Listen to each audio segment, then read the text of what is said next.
इसी मामले पर बात करेंगे। हमारे तज्जियाकार हमारे साथ मौजूद हैं। इस वक्त हमें ज्वाइन किया है बेनज़ीर शाह और मेमल सरफराज ने। बेनज़ीर, आपकी तरफ आएंगे, बताइएगा सेनेट इलेक्शन से चंद घंटों कबल पोलिंग बूथ से इन खुफिया कैमरों और डिवाइसेस का सामने आना क्या सेनेट के अमले की नाकामी है? आपको क्या समझ आता है? देखिए, मेरे ख्याल से इस पूरे सेनेट का जो इलेक्शन है, अगर इसका कोई हमें की वर्ड निकाले तो वो है वीडियोस। पिछले महीने अचानक से एक निजी चैनल पे 2018 के सेनेट के इलेक्शन की वीडियोस आती हैं, फिर अली हैदर गिलानी साहब की वीडियो आ जाती है, कोई संजरानी साहब की वीडियो भी सोशल मीडिया पे चल रही थी और अब ये कैमरास मिल गए हैं। तो मेरे तो ख्याल से ये इतना अच्छा एक रियलिटी शो बन सकता है कि इसको हुकूमत को चाहिए कि ये नेटफ्लिक्स को बेच दे, क्योंकि इसमें क्राइम भी है, ड्रामा भी है और कॉमेडी भी है।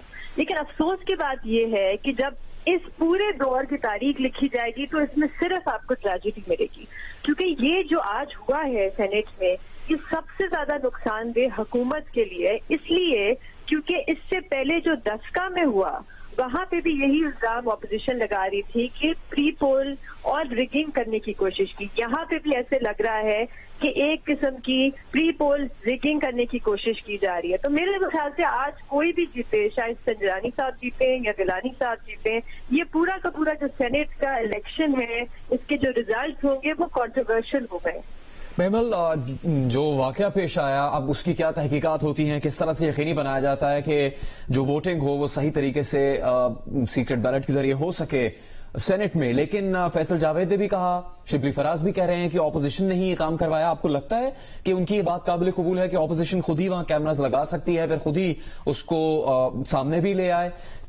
इस तरह तो उन्होंने जिस मकसद के लिए लगाए होंगे वो भी वो हासिल नहीं कर सकते, और ऑपोजिशन के लोग क्या जा सकते हैं इस तरह ऐवान में बगैर इजाजत के? देखिए, सबसे पहली बात तो ये है कि हुकूमत जो है वो जरा तय कर ले कि क्या है। पहले उन्होंने कहा कि ये स्पाई कैमराज नहीं है तो सीसीटीवी कैमराज है। फिर उसके बाद शिबली फराज साहब से जो प्रेस कॉन्फ्रेंस की उन्होंने कल उस पर ट्वीट भी किया कि ये ऑपोजिशन ने खुद ही नष्ट कर दिए।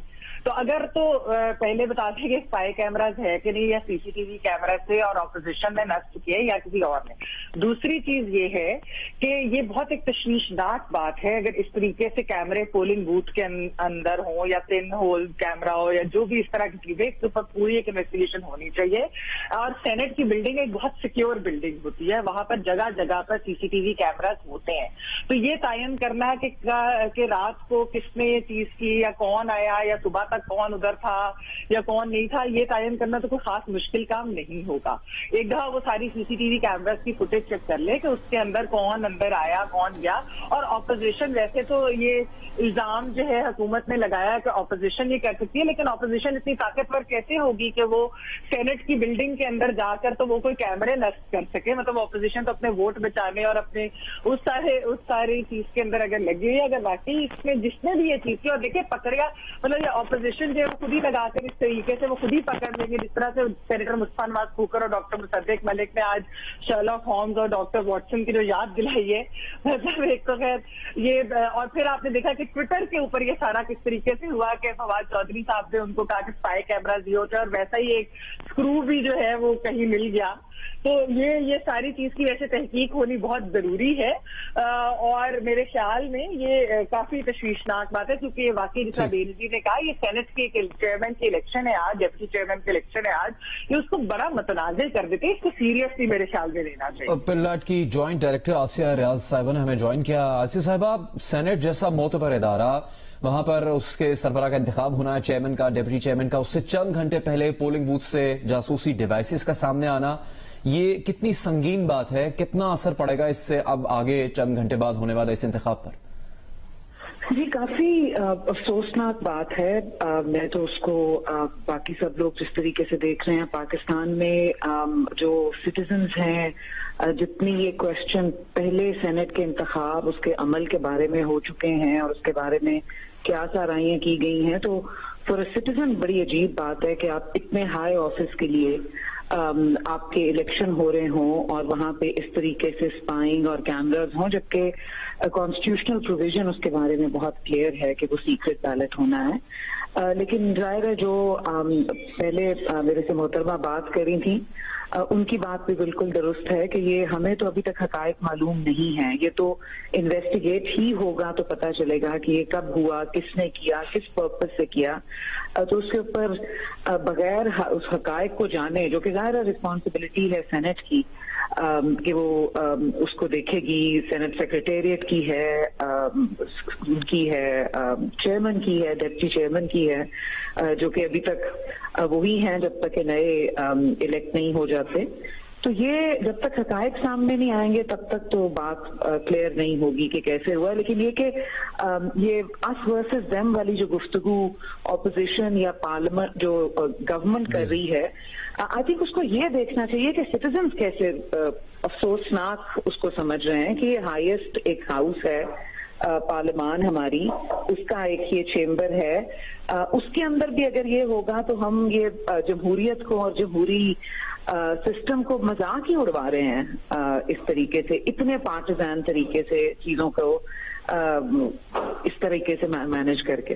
ठीक है बेनज़ीर, अगर ऑपोजिशन के ऊपर जो इल्जाम हुकूमत लगा रही है मुबैना तौर पर, अगर उनको इतना यकीन है तो फिर उनसे ये मुतालबा भी किया जा सकता है कि वो फौरी कार्रवाई करें ऑपोजिशन के खिलाफ।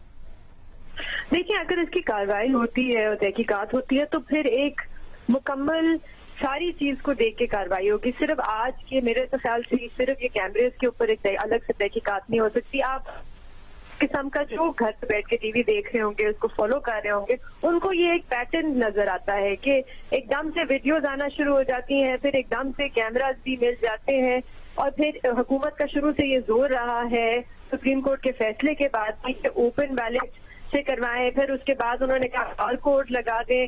तो मेरे ख्याल से अगर इसकी तहकीकात होती है तो ये सारा कुछ आपको देखना पड़ेगा। वो जो पिछली भी वीडियोज आई थी वो रिकॉर्ड की थी, वो किसने न्यूज चैनल्स को दी थी, वो उनका क्या, वो कब रिकॉर्ड हुई थी, इनके फोरेंसिक एनालिसिस होंगे।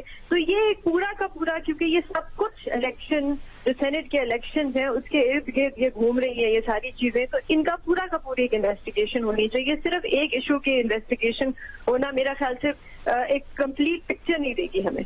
इसकी प्रॉपर इन्वेस्टिगेशन होनी चाहिए, तो उसमें टाइम लगेगा। मेहमल, अब आज ये चेयरमैन और डिप्टी चेयरमैन इलेक्ट हो जाते हैं और इस पूरे मामले की इन्वेस्टिगेशन जाहिर है उसमें टाइम लगेगा, जैसे बेनज़ीर ने भी मेंशन किया है कि प्रॉपरली इन्वेस्टिगेट किया जाना चाहिए सारे मामले को। आगे चलकर क्या कॉम्प्लिकेशंस पैदा हो सकती हैं आपके ख्याल में? देखिए, ये तो सेनेट की सेक्रेटेरिएट ही बता सकती है कि क्या रूल्स हैं और अगर किसी ने ये रूल्स वायलेट किए हैं, फ्लाउट किए हैं ये रूल्स, तो फिर उसके ऊपर क्या कार्रवाई होनी चाहिए। लेकिन ये है कि इलेक्शन तो आज होंगे और बड़े इंटरेस्टिंग इलेक्शन है, और अगर इस तरह की चीजें ये जो पूरी ये कैमरा गेट जो पूरा बन गया है, जिस तरीके से बेनज़ीर ने भी मेंशन किया कि पुरानी वीडियोस भी आ गई, फिर रिक्टिंग ऑपरेशन भी हुआ, फिर ये भी जो अभी कैमराज आए हैं, पता नहीं कि इसके ताने बाने कहाँ जाकर मिलेंगे। तो मेरे ख्याल में इसकी इन्वेस्टिगेशन बहुत जरूरी है। और मेरे एक ख्याल इसके अंदर ये है कि देखिए, इसके बाद ऑपोजिशन और हुकूमत को बैठना चाहिए और उनको इलेक्टोरल रिफॉर्म्स के ऊपर एक सीरियसली इसकी कोई चीज बनानी चाहिए, तय करना चाहिए मामलात को, तो इसके ओपन बैलेटिंग से होने चाहिए या क्या होना चाहिए, ताकि फिर साफ और शफाफ इलेक्शन हो सके और कोई इस तरह के हरकत है वो इस्तेमाल करने की जरूरत ही ना पेश आए। आसिया, अगर आप हमारे साथ हैं अभी भी, जो अददी तादाद है इस वक्त सामने सेनेटर्स में अरकान की, उसके बाद भी हुकूमत के कुछ लोग ये कह रहे हैं कि ओपन बैलेट होना चाहिए। तो अगर ऑपोजिशन की मेंबरान की तादाद 51 बनती है और हुकूमत के अरकान की तादाद 47 बनती है, तो इसमें तो ये बात वाज़ेह नहीं है पार्लियामेंट्री रूल्स में कि जिनके वोट ज्यादा हैं और वो इस वक्त ऑपोजिशन की साइड है, वो इंतखाब जीत जाएगी? जी, वाज़ेह तो दरअसल अगर आप इस तरीके से इलेक्शन होता, उसका सिस्टम ये होता कि आपने सिर्फ हेड काउंट करना है और आपने उसकी बेसिस पे इलेक्शन करना है, ये सिस्टम नहीं है। सिस्टम वो है जो आइन में दिया गया है, सिस्टम वो है जिसके मुताबिक सीक्रेट बैलेट से होना है जब तक के आइन बदल ना जाए। ये वही बहस है जो सेनेट के ओवरऑल इलेक्शन के बारे में हो रही थी और सुप्रीम कोर्ट से ओपिनियन लिया था प्रेसिडेंशियल रेफरेंस के थ्रू, जो कि क्लियर ओपिनियन उसके बारे में आ गया हुआ है कि जो आइन ही के तहत होंगे। तो article 226 is very clear about it. तो ये जब तक ये सिस्टम जो बदलना है ये तो तभी बदलेगा जब आइन में तरमीम होगी, उसके अलावा तो कोई तरीक़ाकार नहीं है। लेकिन जब तक ये है और ये इतनी अमेंडमेंट्स हमारे आइन में हो चुकी हैं और उसके बावजूद हमारे जो फ्रेमर्स हैं उन्होंने पहले 1973 में, फिर उसके बाद 2010 के अंदर जब ये 18वीं तरमीम, which is a major change constitution में, उसके बावजूद रिटेन किया है। तो आफ्टर ऑल जो आपके मेंबरान हैं जो इलेक्टेड हैं, उनकी भी तो कोई सवाबदीद है ना कि वो किसको वोट देना चाहते हैं। आप ये अगर कंप्लीटली उसको आप पाबंद कर देंगे, ये तो एक लार्जर बहस है कि पॉलिटिकल पार्टी ही फैसला करेगी या अरकान खुद कर सकते हैं। तो हमारा आइन बहुत क्लियर है इसके बारे में।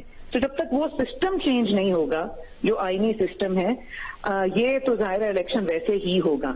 विच इज वाई ये जो आज का हुआ है वाकया, अफसोसनाक वाकया, वो ज्यादा इसलिए भी तशवीश का बायस है कि ये आइन को फ्लाउट करने की बात है। ये आई थिंक ये जहन में रखना चाहिए कि जो सिस्टम है वो तब तक है जब तक के पार्लियामेंट उसको 2/3 मेजोरिटी से अमेंड नहीं कर लेती। ठीक है, तो महमल, आज भी हुकूमती सेनेट तरफ से ये मुतालबा किया जाना कि ओपन बैलेट होना चाहिए था, ओपन बैलेट पर आओ, ये इस बात को साबित करता है कि हुकूमत को ये खदशा है कि उनके अरकान हुकूमती उम्मीदवार को वोट नहीं देंगे। देखिए, ये दोनों तरफ हो सकता है। यूसुफ रजा गिलानी साहब का जब इलेक्शन हुआ था हफीज शेख साहब का, तो जाहिर बात है उसमें हुकूमती अरकान ने उनकी तादाद ही ज्यादा थी और इसीलिए उनको इस चीज का जरूर खदशा होगा। लेकिन आज जो है इलेक्शन बहुत क्लोज है, तो ये दोनों साइड को खदशा है। आपको पता है कि मुस्लिम लीग नून ने कल प्रेस कॉन्फ्रेंस की और उन्होंने कहा कि कॉल्स आ रही हैं इस तरह की कि आप वोट पीडीएम के कैंडिडेट को ना डालें। तो ये तो फिर जब इलेक्शन रिजल्ट आएंगे तभी पता चलेगा कि क्या बनता है। लेकिन इसके अरकान जो है नंबर तो इस वक्त ऑपोजिशन के पास ज्यादा है, लेकिन फिर भी देखना पड़ेगा कि साजिद सिंधरानी साहब को ज्यादा वोट मिलते हैं या यूसुफ रजा गिलानी साहब को। तो दोनों साइड के खदशात तो हैं। यही खदशात पंजाब असेंबली के अंदर भी थे। इसी वजह से पंजाब असेंबली के अंदर नून लीग ने मामला तय कर दिए पीटीआई हुकूमत के साथ। और उस वक्त ये पूरी बात हुई थी तो जो वो वैक्सीन का एक बयानिया है वोट को इज्जत दो का, लेकिन उन्होंने उस वक्त ये वोट का राइट एक्सरसाइज ही नहीं करने दिया। तो मेरे ख्याल में इसलिए मैं जो बार बार बात कर रही हूँ कि ऑपोजिशन और हुकूमत मिलकर बैठकर आईनी तरमीम कर ले ओपन बैलेट के ऊपर, तो और इलेक्टोरल रिफॉर्म्स के ऊपर, वो एक ज्यादा अच्छी और बेहतर चीज होगी। बेनजीर, जिस तरह महमल कह रही हैं कि बहुत जरूरी है और बेहतर होगा कि अब ऑपोजिशन और हुकूमत बैठकर आईनी तरमीम पर या बात कर ले या रिफॉर्म्स पर डिस्कशन कर ली जाए, लेकिन जितनी पोलराइजेशन का माहौल इस वक्त है और आज जो कुछ हुआ है हमने देखा है, उसके बाद आपको ऐसा कोई माहौल बनता नजर आ रहा है कि ऑपोजिशन और हुकूमत बैठें और बातचीत करें? देखिए, माहौल तो हुकूमत ने बनाना है ना, पीटीआई हुकूमत में है, माहौल तो वो बनाएंगे। और सिर्फ ये सेनेट के इलेक्शन पे ही उन्होंने बैठ के ऑपोजिशन से बात नहीं करनी। और भी बहुत, वजीर आजम की जो 1-2 महीने पहले एक उनकी तकरीर थी जिसमें उन्होंने इलेक्शन रिफॉर्म्स की बात की थी, उसमें और भी बहुत सी चीजें थी। उन्होंने आई वोटिंग, इंटरनेट वोटिंग की बात की थी, उन्होंने ई वोटिंग की बात की थी। इन सब चीजों के लिए आप अगर वो इलेक्शन कमीशन का जवाब देखें हुकूमत को, उसमें उन्होंने कहा है कि आपको इस चीज पे पार्लियामेंट में डिबेट करानी पड़ेगी, सारे स्टेक होल्डर्स को साथ लेके चलना पड़ेगा। और ये इसलिए जरूरी है, वरना अगर आप ऑपोजिशन को साथ लेके ये सारे इशू रिजॉल्व नहीं करेंगे तो पूरा का पूरा आपका जो भी आप इलेक्शन रिफॉर्म्स लाना चाह रहे हैं वो सारे मुतनाज़ा हो जाएंगे, वो सारे कंट्रोवर्शियल हो जाएंगे।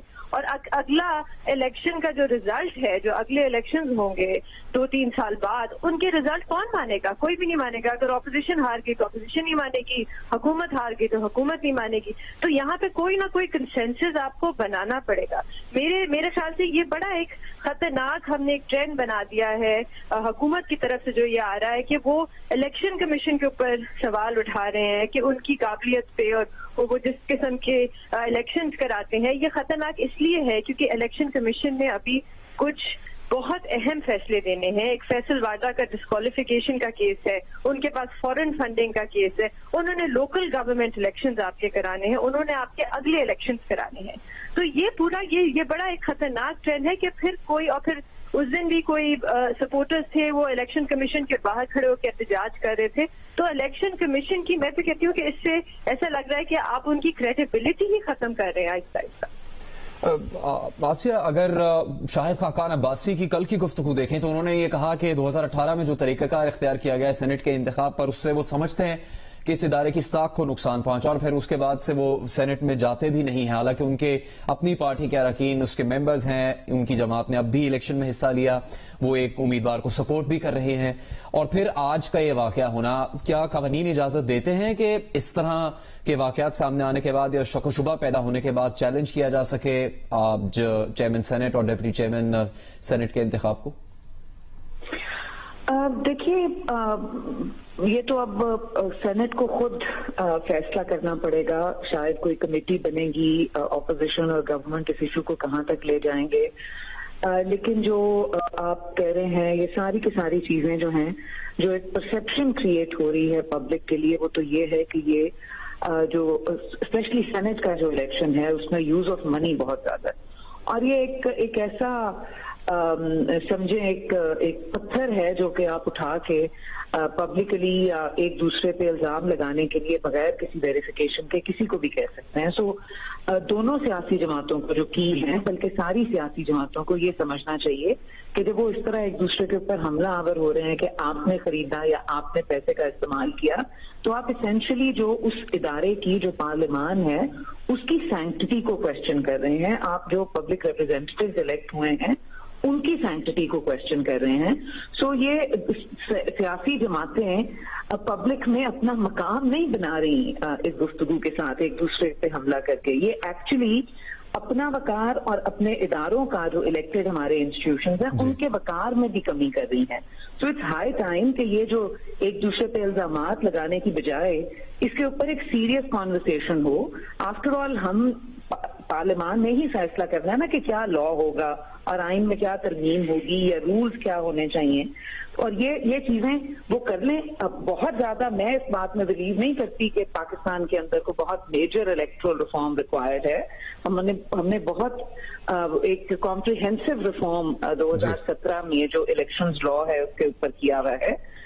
इलेक्शन कमीशन की रिस्पॉन्सिबिलिटी बहुत क्लियर है। इलेक्शन कमीशन को भी ये सोचना चाहिए कि जब ये इल्जामात लग रहे हैं तो वो एक बाय स्टैंडर्ड की तरह ना खड़ा रहे, और वो ये ना सोचे कि जब तक कोई पिटिशन नहीं करेगा तब तक वो इसको क्वेश्चन नहीं कर सकते। उनको प्रोएक्टिवली देखना चाहिए, खुद से भी अपना किरदार अदा करना चाहिए, उनकी साख भी और पार्लियामान की साख भी।